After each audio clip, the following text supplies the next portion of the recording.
호세아서 11장 1절로 12절까지 이스라엘이 어렸을 때에 내가 사랑하여 내 아들을 애굽에서 불러냈거늘 선지자들이 그들을 부를수록 그들은 점점 멀리하고 바알들에게 제사하며 아로새긴 우상 앞에서 분향하였느니라. 그러나 내가 에브라임에게 걸음을 가르치고 내 발로 안았음에도 내가 그들을 고치는 줄을 그들은 알지 못하였도다. 내가 사람의 줄 곧 사랑의 줄로 그들을 이끌었고 그들에게 대하여 그 목에서 멍에를 벗기는 자 같이 되었으며 그들 앞에 먹을 것을 두었노라. 그들은 애굽 땅으로 되돌아가지 못하겠거늘 내게 돌아오기를 싫어하니 아스로 사람이 그 임금이 될 것이라. 칼이 그들의 성읍들을 치며 빗장을 깨뜨려 없이 하리니 이는 그들의 계책으로 말미암음이니라. 내 백성이 끝끝내 내게서 물러가나니 비록 그들을 불러 위에 계신 이에게로 돌아오라 할지라도 일어난 자가 하나도 없도다. 에브라임이여 내가 어찌 너를 놓겠느냐? 이스라엘아 내가 어찌 너를 버리겠느냐? 내가 어찌 너를 에드마같이 놓겠느냐? 어찌 너를 스보임같이 두겠느냐? 내 마음이 내 속에서 돌이키어 나의 긍휼이 온전히 불붙듯 하도다. 내가 나의 맹렬한 진노를 나타내지 아니하며 내가 다시는 에브라임을 멸하지 아니하리니 이는 내가 하나님이요 사람이 아님이라. 네 가운데 있는 거룩한 이니 진노함으로 내게 임하지 아니하리라. 그들은 사자처럼 소리를 내시는 여호와를 따를 것이라. 여호와께서 소리를 내시면 자손들이 서쪽에서부터 떨며 오되 그들은 애굽에서부터 새같이 아스로에서부터 비둘기같이 떨며 오리니 내가 그들을 그들의 집에 머물게 하리라. 나 여호와의 말이니라. 에브라임은 거짓으로 이스라엘 족속은 속임수로 나를 에워쌌고 유다는 하나님 곧 신실하시고 거룩하신 자에게 대하여 정함이 없도다. 아멘. 오늘부터 우리 교회가 이곳에서 예배를 드립니다. 모이기가 편하고 또 쾌적하지 않을까 이렇게 생각이 되어집니다. 아무쪼록 우리가 열심히 모여서 하나님의 말씀 배우고 또 신앙을 논하고 우리의 신앙을 점점 성숙시켜 나가는 우리 모두가 되어질 수 있기를 바랍니다. 하나님이 인도하시면 우리가 여기에도 가고 또 저쪽으로도 가는 것입니다. 아무쪼록 우리 모든 성도 여러분들이 한 마음으로 말씀에 순종하고 교회의 사랑으로 한 마음으로 이루시는 은혜가 있으시기를 바라는 것입니다. 오늘 말씀을 읽으면은 하나님께서 이스라엘에 대한 그 사랑이 얼마나 부성애적인가, 부모의 마음을 가졌는가 하는 사실을 이제 알게 됩니다. 그 속마음을 이렇게 표현하고 있는 우리 하나님 아버지이신 것을 볼 수 있습니다. 오늘 말씀의 제목인처럼 내가 어찌 너를 버리겠느냐? 내가 어찌 너를 버리겠느냐? 내가 어찌 너를 놓겠느냐? 내가 어찌 너를 스보임같이 아드마같이 그렇게 두겠느냐? 내 마음이 내 속에서 돌이켜 나의 긍휼이 온전히 불붙듯 하더라. 이렇게 북쪽 이스라엘 백성들에 대한 하나님의 사랑의 심정을 구구절절히 표현하고 있는 것을 볼 수 있습니다. 불량한 아들에게 아버지가 갖는 마음이라 말할 수 있을 것입니다. 둘째 아들 탕자가 아버지의 그 유산을 가지고 도시로 나가서 그만 허랑방탕한 삶을 살고 모든 것을 다 잃어버린 삶을 살아나가지 않습니까? 그 모든 사실을 다 부모는 아는 것이죠. 그럼에도 불구하고 아들에 대한 기다림을 포기하지 않는 겁니다. 아들을 끝까지 기다리는 거거든요. 아들에 대한 사랑을 끝까지 드러내는 것이 바로 부모의 사랑인 것입니다. 우리가 알다시피 탕자의 비유에서 탕자가 주인공이 아니에요. 아버지가 주인공입니다. 아버지가 그렇게 나간 아들을 끝까지 그 아들이 아버지를 버리고 간 건 한 가지 아닙니까? 아버지 재산을 가지고 가서 함부로 한 거 아닙니까? 아버지의 기대대로 산 게 아니지 않습니까? 그럼에도 불구하고 그 아들을 사랑하는 것입니다. 그리고 그 아들이 돌아왔을 때 책임을 추궁하지 아니하고 목욕시키고 잔치를 베푸는 것이 아버지의 마음인 것이죠. 기뻐하고 즐거워합니다. 동네 사람들을 다 초대해가지고 우리 잃어버렸던 아들이 돌아왔다 하면서 기뻐하면서 그 아들을 부여안고 기뻐하는 것이 아버지의 마음이에요. 또한 저도 아버지 아닙니까? 저도 아들과 딸을 두고 있는데 저도 그런 마음입니다. 여기 우리 집사님들의 마음도 아들과 딸에 대한 마음도 다 똑같을 것이라 생각이 돼요. 이게 무슨 마음입니까? 이게 하나님이 주신 마음이 아니면요 이런 마음을 가질 수가 없다 이렇게 생각을 합니다. 네가 한 것만큼 내가 하마. 네가 100원을 줬으니까 나도 100원을 주고 네가 나한테 잘했으니까 잘한 것만큼 하마. 네가 못하면 나도 못하고 이런 관계가 아니라 이 말씀입니다. 기브앤테이크의 관계가 부모와 자녀의 관계가 아니지요. 자기의 모든 것을 다 주고도 아깝지 않게 생각하는 것이 부모의 마음인 것입니다. 이런 것을 이제 우리들이 일찌감치 깨닫고 부모를 기쁘게 해야 되겠다. 부모의 기다림이 그렇게 오래 기다리는 게 하지 아니하고 빨리 가서 부모님을 기쁘시게 해야 되겠다 하고 돌아와서 부모와 같은 마음과 같은 뜻으로 사랑을 나누고 부모님을 기쁘시게 하는 아들이 되면 그게 효자지요. 예. 그래서 부모가 원하는 아들이 돼서 부모와 함께 하나님을 섬기며 살아나가는 아들이 될 때 아버지는 기쁜 것입니다. 오늘 11장 말씀을 이제 우리들이 살펴볼 때에 이러한 아버지의 마음이 그대로 구구절절히 표현되고 있다 이렇게 볼 수 있겠습니다. 호세아의 7번째 설교입니다. 11장 1절부터 12장 14절까지 1년의 설교가 계속되는데 이것이 7번째 설교다 이렇게 말할 수가 있겠습니다. 7번째 설교에서도 하나님의 마음이 그냥 그대로 아주 솔직하게 표현이 되고 있는 것을 볼 수 있는데 특별히 여기에는 아버지의 마음, 아버지의 사랑, 어려운 말로 부성애적인 사랑을 하나님께서 유감없이 표시하고 있다 이렇게 말할 수 있을 것입니다. 1절부터 4절까지는 과거 출애굽 사건을 상기시키시면서 하나님의 사랑에 대해서 아주 감각이 없는 이 북쪽 이스라엘의 모습을 하나님이 한탄하시면서 하나님의 백성에 대한 지극한 사랑을 그냥 문자 그대로 표현하고 있는 것을 볼 수 있습니다.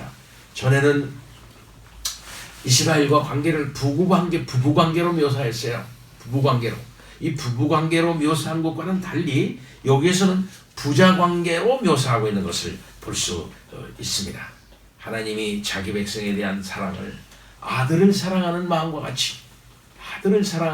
같이 그렇게 표현하고 있습니다.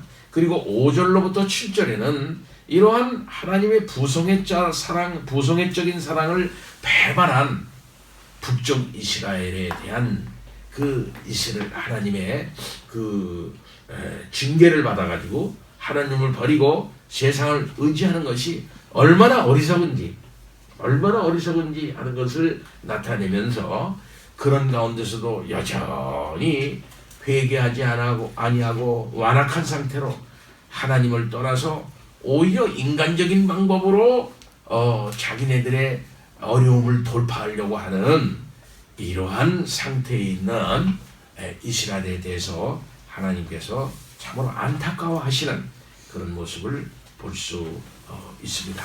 1절 말씀을 봅니다. 이스라엘이 어렸을 때에 내가 사랑하여 내 아들을 애굽에서 불러냈거늘 이렇게 말씀하고 계십니다.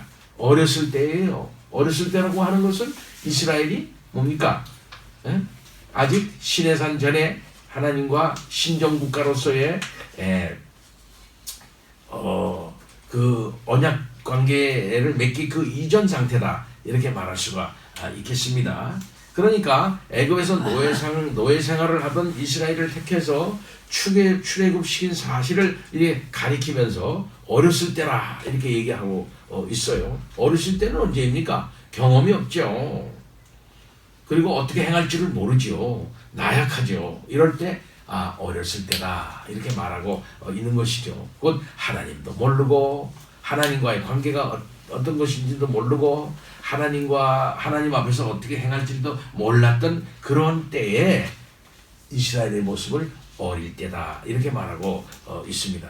이스라엘이 하나님께 택함을 받았을 당시 사실상 지극히 보잘것없었지 않습니까? 아무런 능력도 없는 그런 존재였지 않습니까? 실로 이스라엘 민족이 애굽에서의 생활은 빛이 없는 무덤과 같은 상태였다 이렇게 말할 수가 있을 것입니다. 아무런 소망이 없어요. 어떻게 행할지도 알 수 없는 그런 상태입니다. 사실 어린 상태는 그와 같은 상태라 이렇게 말할 수가 있겠습니다. 사실 어린 상태는 순진하고 순수한 그런 상태일 수 있겠습니다만 철이 없죠. 철은 없습니다. 그래서 동서남북을 알지 못해요. 도덕 판단을 할 수가 없습니다. 성인은 어떻습니까? 동서남북을 알고 좌표의식이 있고 어떻게 행할지를 알고 도덕 판단을 딱 내려서 나름대로 책임 있는 삶을 살아나가지 않습니까? 그러나 어릴 때는 뭡니까? 그저 순수한 따름이지 책임을 짓지는 않는다 이 말이에요. 자기 책임을 지지를 않아요. 그러나 어른은 뭡니까? 동서남북을 알아서 어떻게 행할지를 알고 자기 책임적으로 행동을 다 한다 이 말씀이죠.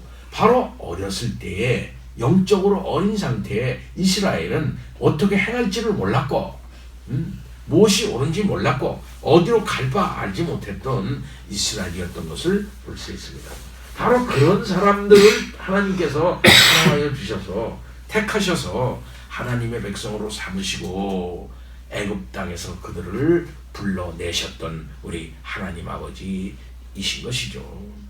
사랑이라고 하는 것은 그런 면에서는 하나님의 무조건적인 그런 선택적 사랑을 가리킨다라고 말할 수가 있을 것입니다. 하나님은 조건 없이 이스라엘을 택해서 자녀로 삼으셨습니다. 이와 같이 하나님께서는 이스라엘에 대하여 하나님의 놀라우신 능력을 이제 드러냈던 우리 하나님 아버지이신 것이죠. 자, 그런데 우리 주님께서 마태복음 2장에 보면은요, 어린 예수님께서 헤롯의 손을 피해 가지고 애굽에 내려갔다가 다시 돌아온 사실에 대해서 예언으로 이 말씀을 인용하고 있는 것을 볼 수 있습니다. 그러니까 이렇게 볼 때 이스라엘 전체는 메시아의 예표가 된다 이렇게 말할 수가 있겠어요. 그러니까 이스라엘은 하나님의 계획을 이루어 나가는 데 있어서 하나의 예표적인 그런 의미를 갖는 그러한 상징적 존재다라고도 말할 수가 있습니다. 예수님께서 이스라엘 전체의 그런 모습들을 다시 한번 반복을 하죠. 그래서 애굽으로 도피를 해요. 그 애굽에서 도피를 했다가 다시 애굽에서 돌아온다 이 말씀입니다. 그래서 우리 주님께서 애굽에서 돌아오셔가지고 드디어 가나안 정복 거시는 것처럼 가나안에 들어와서 그의 그 메시아적인 삶을 살아나가면서 승리를 이제 선포하는 그런 모습을 볼 수 있지 않습니까? 바로 이러한 역사적인 그러한 사실들은 예수 그리스도의 구속을 예표하는 매우 중요한 사건들이다 이렇게 말할 수가 있습니다. 자, 이렇게 하나님께서는 이스라엘을 어릴 때 택했다. 그럼 내가 사랑했다. 그리고 그를 뭐라고 부르냐면 아들이다 불러요. 내 아들이다. 내 아들. 내 아들을 애굽에서 불러냈다. 하나님의 선택적인 지극한 사랑이 전제되어지고 있다는 사실을 우리가 알아야 되겠습니다. 그런데 하나님께서 이전에 말씀하시기를 그러한 아들을 잘 교육시키기 위해서 선지자를 보냅니다. 선지자들이 그들을 부를수록 그들은 멀리 가고 이렇게 말하고 있습니다. 하나님의 사랑이 이렇게 행사되어지고 있는데도 불구하고 이스라엘은 철없는 탕자처럼 자기 아버지를 점점 멀리 떠납니다.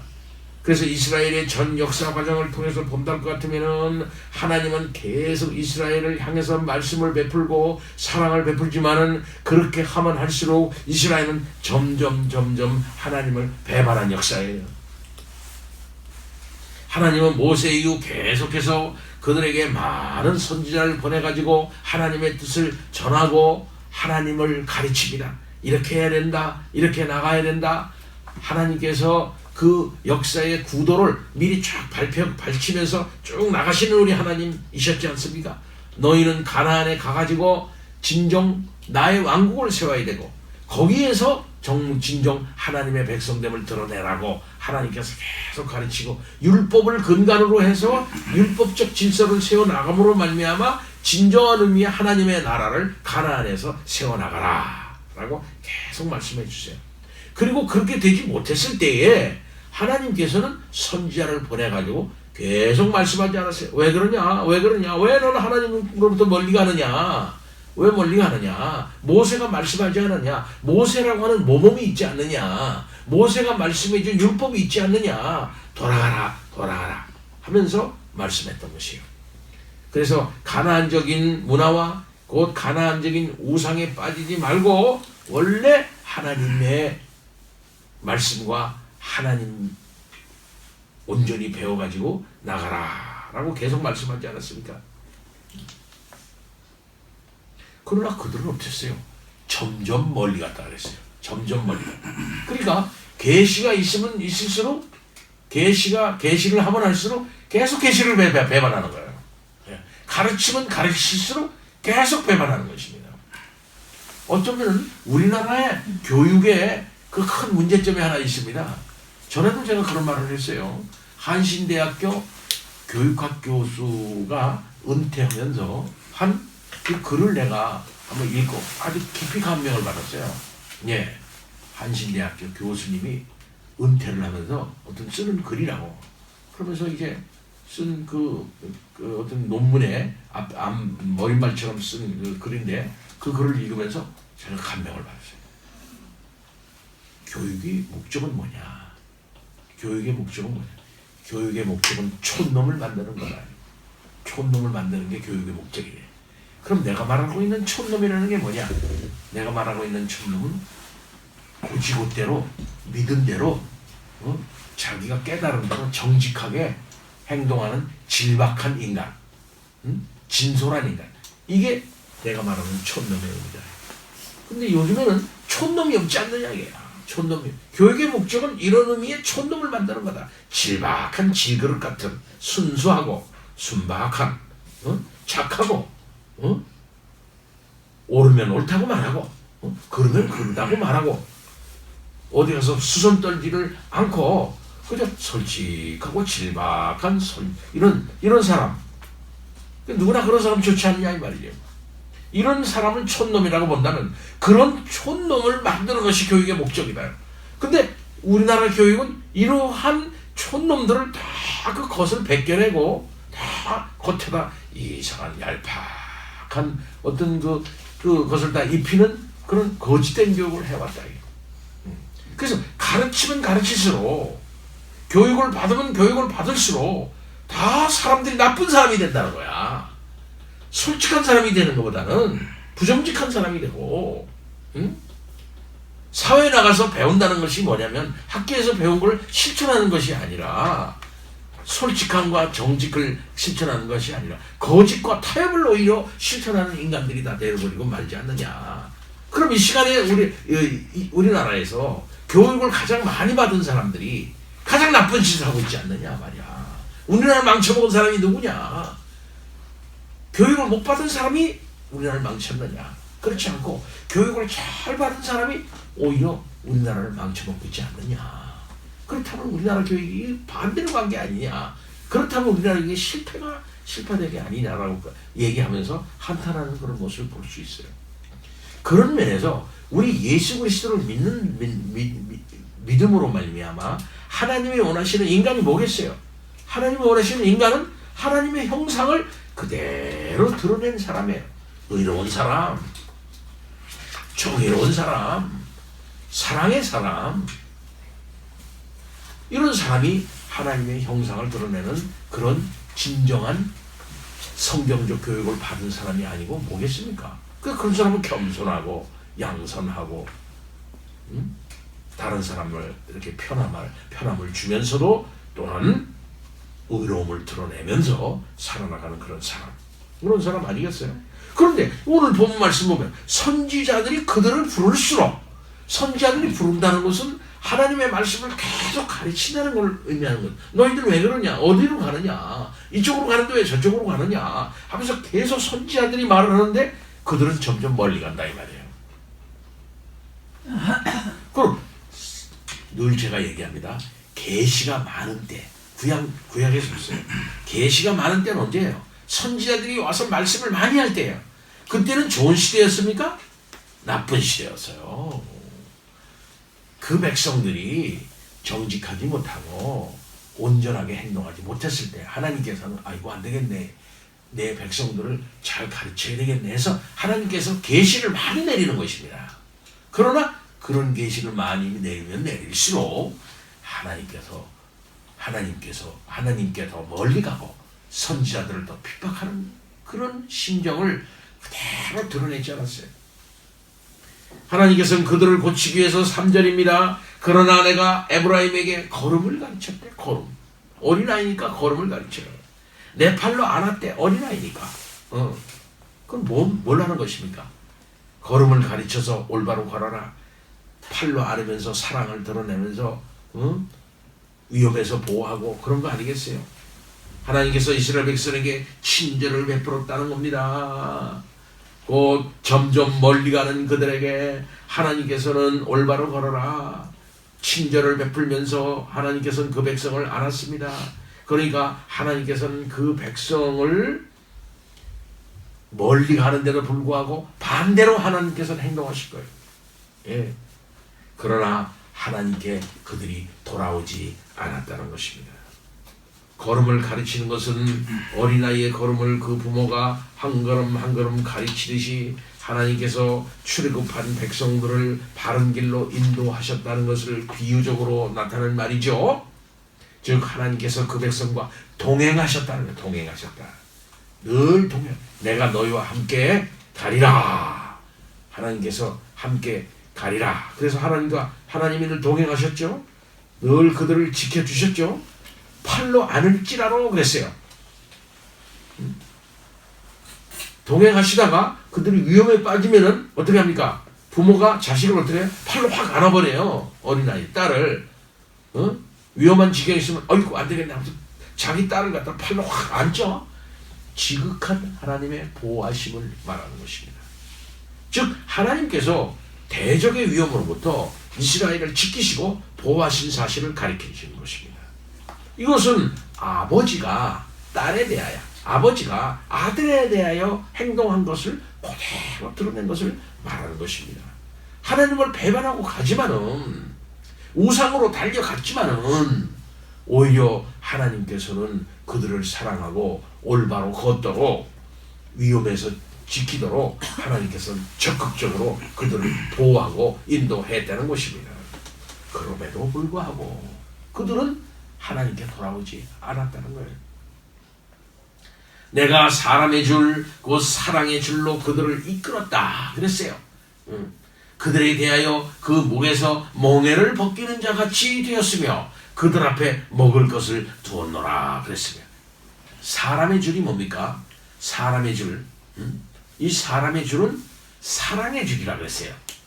보통 줄은 짐승을 묶는 줄입니다. 짐승을 묶어요. 그래서 짐승을 탁 묶어서 가지 못하게 하잖아요. 목에 개도 그렇잖아. 목에다 묶어가지고 그 줄을 가져가 그렇게 개를 꼼짝 못하게 하지 않습니까?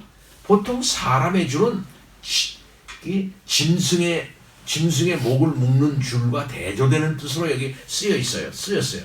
사람의 줄, 곧 사랑의 줄이라 그랬어요. 예. 하나님께서 이스라엘 백성들을 짐승 대하는 것처럼 잔인하게 대하지 않았다는 거죠. 사랑을 베풀었다는 겁니다. 은혜를 베풀으셨다는 것입니다. 하나님께서는 세상의 왕처럼 무거운 짐을 백성들의 어깨 위에 부과하지 않으시고 손수 그것을 담당하셨던 우리 하나님 아버지이시지 않습니까?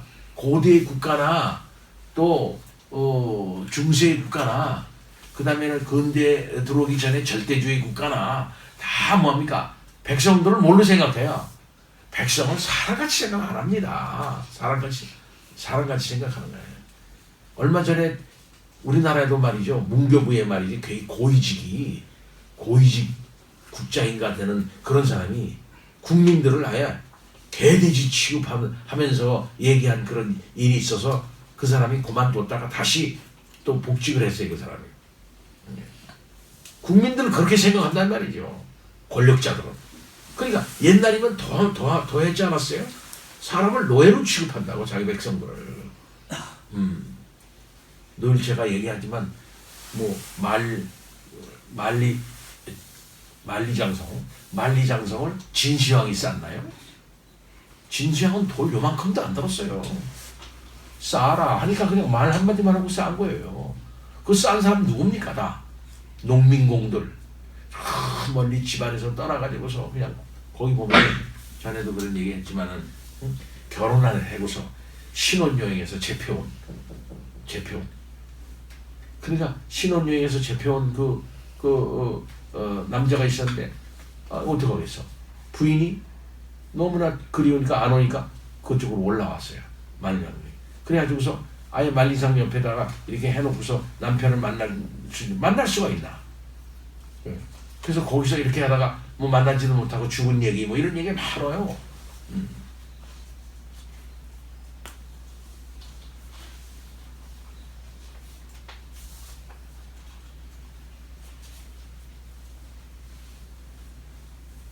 전국시대 얘기를 하면 뭐 이루 말할 수 없이 중요한 그 나라가 어떤 나라인지 내가 기억이 안 나는데 전국시대 춘추전국시대 책을 보니까 4만 명이 4만 명이 투항해 왔어. 어떤 나라가 아이고 졌습니다 지겠습니다 4만 명이 투항했어.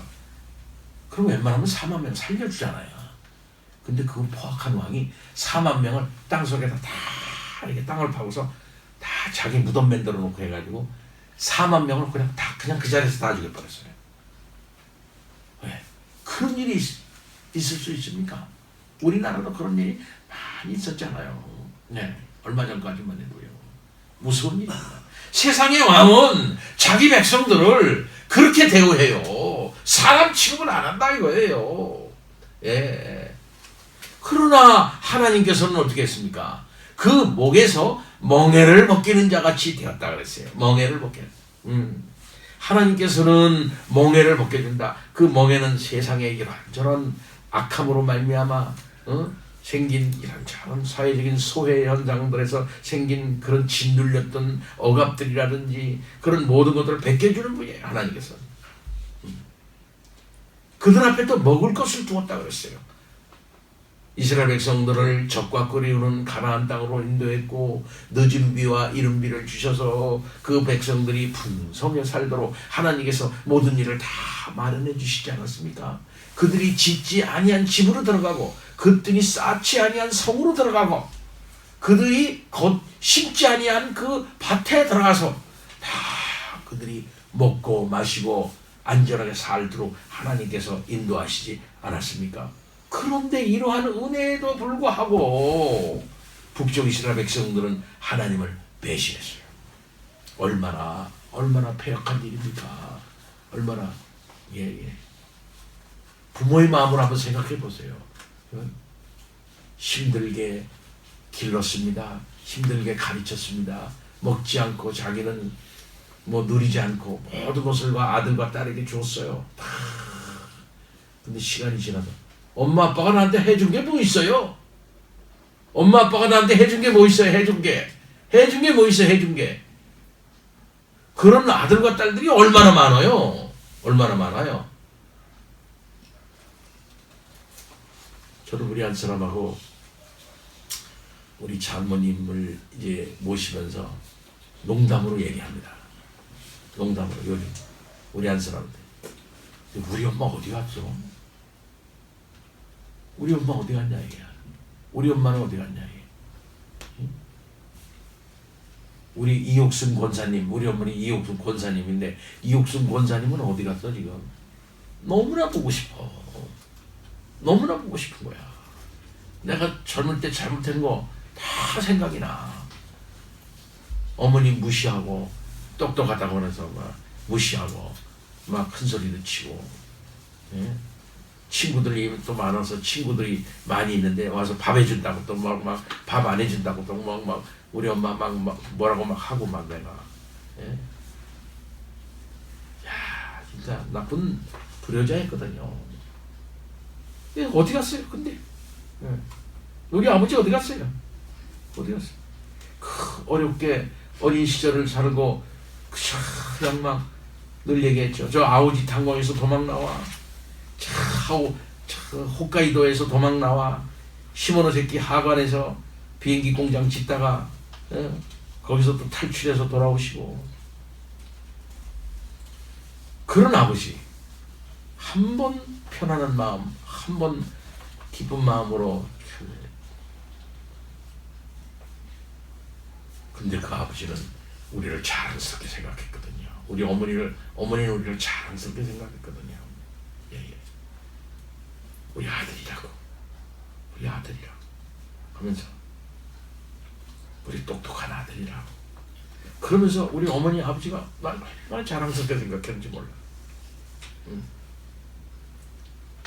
그런데 한 번 효도를 못했다 이 말이야. 우리 하나님의 마음도 똑같은 마음이다 얘야. 아들이다. 넌 내 아들이다 말이야. 이랬는데 사랑의 줄로 그들을 이끌었는데 그 목에서 멍에를 벗겼는데 내가 그들 앞에 먹을 걸 줬는데 너희들이 이럴 수 있냐 말이야. 이럴 수 있냐. 5절 말씀입니다. 애굽으로 되돌아가지 못하겠거늘. 이제 돌아가지 못한다 너희들. 애굽이 너희들에게 아무런 그 저기를 해주지 못한다 이거야. 내게 돌아오기를 싫어하니 아수르 사람이 그 임금이 될 것이라. 이렇게 말씀하고 있어요. 당시 실제된 환경 곧 북이스라엘이 더 이상 애굽의 도움을 바랄 수가 없었고 또 도움을 구하고자 애굽에 갈 수도 없으리만큼 그들이 벌써 아수르의 강력한 영향력 아래 있음을 나타내는 그런 말입니다. 이 말은 실제로 북쪽 이스라엘은 무나헴 왕 말기부터 아수르의 지배하에 이미 실제로 들어갔어요. 꼼짝 못하게. 그럼에도 불구하고 북쪽 이스라엘은 하나님께 회개하지 아니하고 구원을 요청하지 않는 거야. 하나님께. 오히려 그들의 힘과 계책으로 아수르의 지배로부터 벗어나기 위해서 어떻게 애굽적으로 한번 이렇게 한번 가볼까? 별 수단과 방법을 내서 비밀스럽게 애굽과 동맹을 맺어요. 근데 아수르가 그걸 알아. 그래야지 그냥 결정적으로 쳐들어와가지고서 그냥 완전히 망하게. 이 유대놈들은 말이야 완전히 다 죽여 없애버려야 돼. 하면서 그냥 아수르의 그 정복은 무서워요. 아수르는 완전히 다 죽여버리는 거야. 완전히 죽이고 그 다음에는 불지르고 싹 초토화시켜버리고 그리고서 거기 있는 남녀노소를 갖다가 데리고 가. 그리고 자기네 남자와 여자를 갖다 데리고 와. 그래서 혼혈을 시켜버려 아예. 혼혈을 강제 결혼을 시킨다 이 말이에요. 이런 정책을 아수르가 썼어요. 그래서 결국은 BC 722년에 멸망당하고 말았지 않습니까? 6절입니다. 칼이 그들의 성읍들을 치고 빗장을 깨트려 없이 한다고 했습니다. 하나님을 의리하지 않고 인위적인 계책으로 위기를 모면하고자 한 북방 이스라엘이 이런 식으로 멸망을 당하는데 칼로 망한다. 칼. 칼. 그리고 칼이 그의 성읍 안에서 춤을 추리란 말이에요. 이 말은. 칼이 춤을 추리라 이런 뜻입니다. 전쟁과 살육의 참상을 그대로 묘사하는 것입니다. 그들의 빗장을 깨트린다. 빗장은 뭡니까? 성이면 빗장을 꽝 이제 성문을 닫잖아요. 이건 결국 뭡니까? 그걸 깨트린다. 다른 말로 말하면 한 국가의 방위력을 상징하는 거예요. 빗장이 깨어질 것이라. 한마디로 말해서 한 나라의 그 국방이 방위력이 완전히 박살나가지고 결국 멸망할 것이다. 근데 그 이유는 뭐냐? 그들의 계책으로 말미암을 거라는 거예요. 계책은 뭡니까? 계획이나 모의죠. 응? 북쪽 이스라엘이 멸망하게 된 이유가 성이 약하기 때문에 멸망한 겁니까? 그들이 방위력이 약해서 망한 것일까요? 그거 아닙니다. 자기네들의 수단과 방법으로 국권을 지키려고 한 그 자체가 곧 패망의 원인이야. 이스라엘의 왕은 누구야? 하나님이야. 이스라엘의 국방력은 하나님이에요. 하나님이 왕이시고 하나님이 국방력 그 자체이기 때문에 하나님께 전적으로 의지할 때 그 나라는 유지될 수 있는 것인데, 하나님은 저 멀리 생각하고 자기네들의 계책을 믿었다 이거예요. 이것은 자기네들이 하나님 없어도 우리가 문제 해결할 수 있어요. 우리가 한번 해볼게요 하는 거랑 똑같아. 하나님 저 기도하지 않겠습니다. 기도할 게 뭐 있어요? 내가 다 할 수가 있는데요. 이게 아주 가장 어리석은 거예요. 그래서 기도하지 않는 것, 하나님의 힘을 의지하지 않으려고 하는 자체가 가장 무서운 겁니다. 이게. 그리고 그것이 가장 약한 상태예요. 이 사실을 우리가 알 때 늘 우리가 하나님 의지하고 하나님만 굳게 믿고 나아가는 우리 모두가 되어야 되겠습니다. 그래서 그 백성이 끝끝내 물러갔대. 끝끝내 물러간대. 하나님 끝끝내, 예? 끝끝내 이스라엘이 하나님 앞에서 물러간대요. 숱한 많은 경고에도 불구하고 선지자의 권면에도 불구하고 그들은 자기의 계책을 따라서 그것을 믿고 의지하다가 결국은 망하고 마는, 끝끝내 물러나고야만 그러한 존재가 되어버리고 말았다. 네. 그러니까 비록 그들을 불러서 위에 계신 이에게로 돌아오라 할지라도 일어나는 자가 하나도 없다. 하나도 없다. 예레미야를 본다 같으면 예루살렘에 정말 하나님의 의를 찾는 자가 있는가 하고서 하루 종일 돌아다녀 봐도 의로운 자가 하나도 발견할 수가 없었다. 돌아오라 할지라도 일어나는 자가 없다. 하나님의 계시와 하나님의 경륜을 따라서 하나님을 향하여 나가는 자가 없다. 사랑하는 성도 여러분, 이 시대에 우리가 어떻게 하면 좋겠습니까? 이 시대 교회 속에서 우리가 어떻게 하면 좋겠습니까? 하나님께서 돌아오라 하나님께서 말씀하실 때 일어나는 자가 되어야 돼. 일어나는 자, 반응하는 자가 되어야 된다. 반응하는 자, 하나님의 말씀에 반응하자 이거예요. 네, 하나님 아버지 제가 일어나겠습니다 하고서 그 교만과 게으름과 나태와 자기 계책의 함정에서 일어나야 하는 것입니다. 아무쪼록 하나님의 말씀에 반응을 하는 그런 성도들이 되어질 수 있기를 바랍니다. 다 같이 하나님 아버지 찬양과 영광을 돌립니다. 아들에게 아버지가 그 부송애를 지극히 드러내시는 것처럼 우리 하나님 아버지, 하나님의 백성에 대하여 아버지의 마음을 드러내십니다. 아버지 하나님, 오늘날 우리의 폐역에도 안타깝게 생각하실 때가 얼마나 많이 있는지요. 겸손하고 바르고 분명하게 일어나서 사랑하시는 하나님 아버지 앞에 나아가는 우리들이 되게 하여 주옵시기를 원합니다. 비록 세상에 때가 묻을 듯 한다 할지라도 하나님께 나아가 인생의 바른 방향을 고쳐잡는 우리 모두가 되도록 역사하여 주옵소서. 예수 그리스도 이름으로 기도하옵나이다. 아멘.